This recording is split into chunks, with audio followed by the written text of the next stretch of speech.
ever notice how you come across somebody once in a while you shouldn't have messed with? That's me. I am not an African American.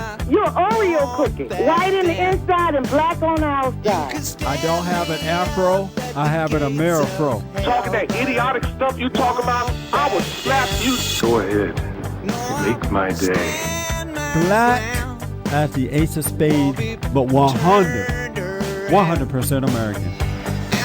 Heard around the world by everybody and their mama. The Jesse Lee Peterson Radio Show. Uniting the races with truth instead of dividing them with lies. We also rebuilding the family by rebuilding the man. I am Jesse Lee Peterson. Heard around the world by everybody and their mama. For now, I have with me Representative Rick Womick. Representative Womick recently came under fire for comments he made about Muslims in the military. I think right on. It's about time. Representative Womick, welcome to the show, sir. Yes, my pleasure. Let me just preface something here real quick before we get started, because the media, the Council on American Islamic Relations, the Muslim Brotherhood, they're all trying to turn this into a religious issue. Yeah.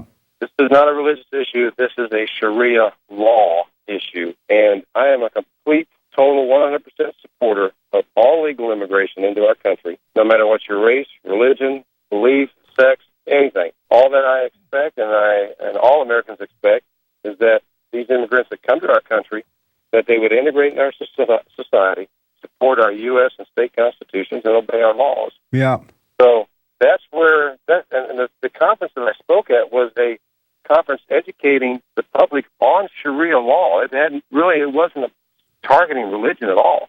Under Sharia law does not recognize our U.S. Constitution.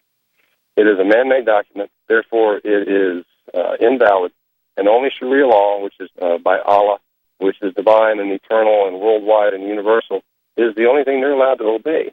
So this is where the dilemma comes today in our country, is we have some Muslims who worship within the context of our Constitution, and I'll support them. But it's those who are worshiping under Sharia law that are trying to overthrow our Constitution, and that's where the battle lies. You were giving a speech recently, and you said about Sharia law, and you were asked about Muslims in the U.S. military, and you believe that they should not be there, right? We have the military brass coming up with politically correct answers, and what has gotten us is 15 dead soldiers, 43 wounded between Fort Hood and the Kuwait bombing with the grenade into the tent by Sergeant Akbar.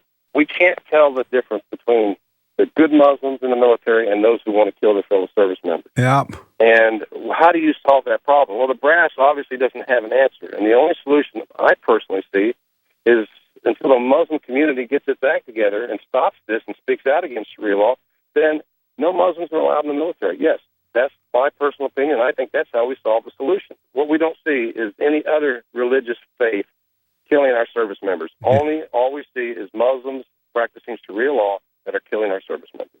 You know, when I saw the video and I heard you say that during an interview, I'm like, right on, because I've been saying for years now, these people have been taught from birth that Christians and Jews are infidels.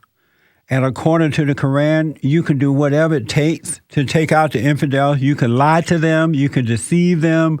You can befriend them. Whatever it takes, you can do that. And I don't hear any Muslims denouncing that idea.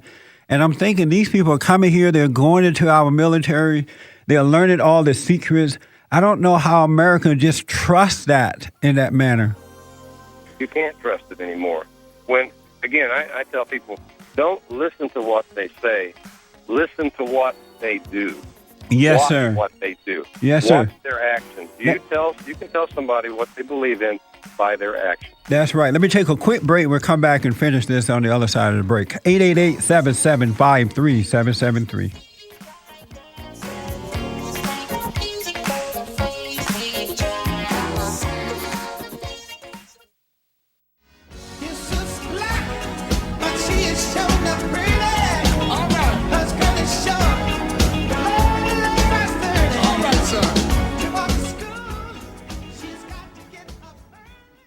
yes, I personally, I don't trust one Muslim in our military because they're commanded to lie to us to the term called taqiyya.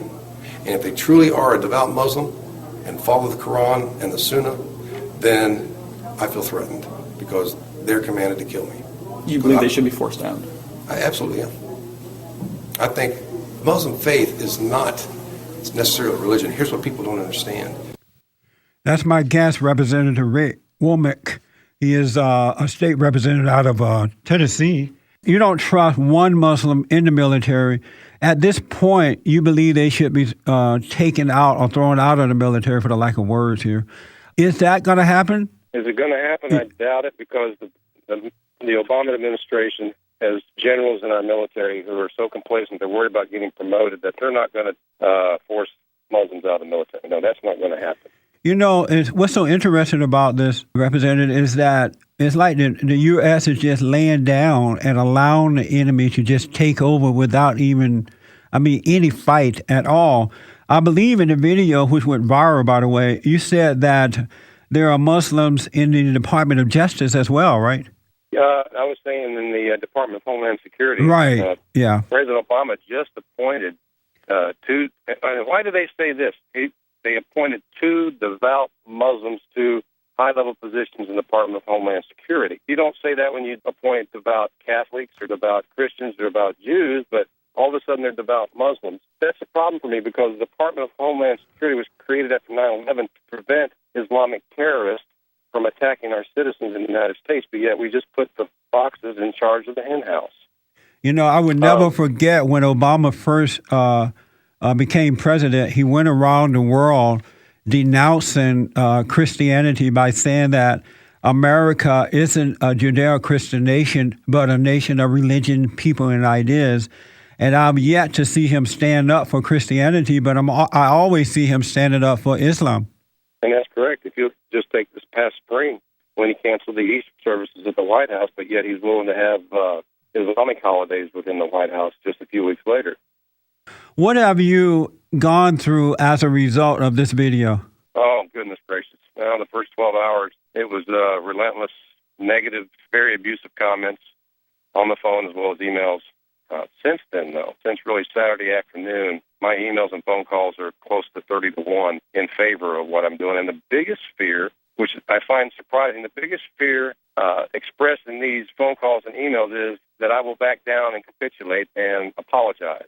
Well, I'm asking you, don't do that. I won't. That's why I'm talking to you. I will not. If I don't get reelected, I don't care. That's right. I will shout from the mountaintops as a regular citizen from Tennessee. I will continue to speak out, because this is about our Constitution. Yes, sir. Our U.S. Constitution, our state Constitution. And, Jesse, I took an oath of office as an officer in the military to defend and protect my Constitution from all enemies, foreign and domestic. And that oath does not have a statute of limitations. God bless you, sir. If I could be of any help to you, you let me know. Well, thank you. Continue to educate your listeners about Sharia law. Once they start to learn, their eyes will be open. This has been the Jesse Lee Peterson Radio Show, produced by Bond Action. To access the podcast of this show, visit us on the web at bondaction.org.